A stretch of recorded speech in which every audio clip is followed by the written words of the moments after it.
ಅಂದ್ರೆ ದರ್ಶನ್ ಸರ್ದು ಮೆಜೆಸ್ಟಿಕ್ ಬಂದಾಗಿಂದ ನಾನು ಎಲ್ಲಾ ಮೂವಿಗಳನ್ನ ನೋಡಿದೀನಿ, ಇಲ್ಲಿವರೆಗೂ ನೋಡ್ತಾ ಇದ್ದೀನಿ. ನಂಗೆ ಇಷ್ಟವಾದ ಮೂವಿ ಅಂತ ಅಂದ್ರೆ ತುಂಬಾ ಇದೆ. ಅಂದ್ರೆ ಅವ್ರು ಇವಾಗ ಯಾವ್ದೇ ಮೂವಿ ಮಾಡಿದ್ರು ನಾನು ಹೋಗಿ ನೋಡ್ತೀನಿ. ನನ್ಗೆ ಅದು ಇದು ಅಂತಾರೆ, ಅವ್ರು ಯಾವ್ದೇ ಒಂದು ಚಿಕ್ಕ ಒಂದು ಬಿಟ್ಟಲ್ಲಿದ್ದಾರೆ ಅಂದ್ರೂ ನಂಗೆ ನೋಡೋದಕ್ಕೆ ಇಷ್ಟನೇ. ಬಟ್ ನಂಗೆ ಇನ್ಫ್ಯಾಕ್ಟ್ ಹೇಳ್ಬೇಕಂದ್ರೆ Darshan sir in case interview, I know ಅವ್ರಿಗೆ ಸಿಗಲ್ಲ ಇಂಟರ್ವ್ಯೂ, ಬಟ್ ಇನ್ ಕೇಸ್ ನೋಡಿದ್ರೆ ಎಲ್ಲೋ ಒಂದ್ ಕಡೆ ಕಾಣಿಸಿದ್ರೆ ನಂಗೆ ಒಂದ್ ರಿಕ್ವೆಸ್ಟ್ ಇದೆ ದರ್ಶನ್ ಸರ್ ಹತ್ರ.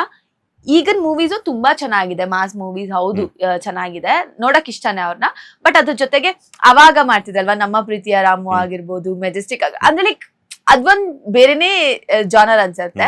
ನನಗೆ ಗೊತ್ತಿಲ್ಲ ಎಷ್ಟು ಜನಕ್ಕೆ ನೋಡೋದಕ್ ಇಷ್ಟನೋ ಇವಾಗ ಆತರ ಮೂವೀಸ್ಗಳನ್ನ, ಬಟ್ ನಂಗಂತೂ ಈಗ್ಲೂ ನಂಗೆ ಅದೇ ತರ ಮೂವೀಸ್ ಇಷ್ಟ. ನನ್ಗೆ ಇವಾಗಿನ ಮೂವೀಸು ಸರ್ ಮೂವೀಸ್ ನಾನು ಹೋಗಿ ಒಂದ್ಸಲ ನೋಡಿದ್ರು ಆ ತರ ಮೂವೀಸ್ನ ನಾನು ಮತ್ತೆ ಮತ್ತೆ ಹಾಕೊಂಡು ನನ್ನ ಮೊಬೈಲ್ ಅಲ್ಲೆಲ್ಲ ನೋಡ್ತಾ ಇರ್ತೀನಿ. ಸೊ ಮೆಜೆಸ್ಟಿಕ್ ಆಗಿರ್ಬೋದು ಅಂಡ್ ರಮ್ಯಾ ಅವ್ರದ್ದು ಮತ್ತೆ ಅವ್ರದ್ದು ದತ್ತ ಎಷ್ಟು ಒಂಥರ ಲೈಕ್ ತುಂಬಾ ಸರ್ ಕ್ಯೂಟ್ ಆಗಿ ಕಾಣಿಸ್ಕೊಂತ ಇದ್ರು. ಅಂದ್ರೆ ಲೈಕ್ ಮಾಸ್ ಜೊತೆಗೆ ಅವ್ರದೊಂದು ಕ್ಯೂಟ್ನೆಸ್ ತುಂಬಾ ಚೆನ್ನಾಗಿ ಅನಿಸ್ತಾ ಇತ್ತು. ಅಂದ್ರೆ ಅವ್ರು ಫನ್ ಮಾಡ್ಕೊಂಡು ಅಂಡ್ ಅವ್ರದ್ದು ಕೋಮಲ್ ಅವ್ರ ಕಾಂಬಿನೇಷನ್ ಆಗಿರ್ಬೋದು ಅಂಡ್ ಅವ್ರದ್ದು ಬುಲೆಟ್ ಪ್ರಕಾಶ್ ಅವ್ರ ಕಾಂಬಿನೇಷನ್ ಆಗಿರ್ಬೋದು, ಅದೆಲ್ಲ ಈಗ್ಲೂ ಅಂದ್ರೆ ಲೈಕ್ ವಿತ್ ಡೈಲಾಗ್ ನಾವ್ ಹೇಳ್ಬೋದು. ಅಂದ್ರೆ ಆ ತರ ರಿಜಿಸ್ಟರ್ ಆಗ್ಬಿಡಿದೆ ನಮ್ಮ ಮೈಂಡ್ ಅಲ್ಲಿ. ನಂಗೆ ಆ ತರ ಮೂವೀಸ್ ಅಂದ್ರೆ ಲೈಕ್ ಈಗ್ಲೂ ಅಗೇನ್ ಸರ್ ಆ ತರ ಫುಲ್ ಸ್ವಲ್ಪ ಫನ್ ಇರೋ ತರ ಎಲ್ಲ ಮೂವೀಸ್ ಮಾಡ್ಬೇಕಂತ ಇಷ್ಟ ನಂಗೆ.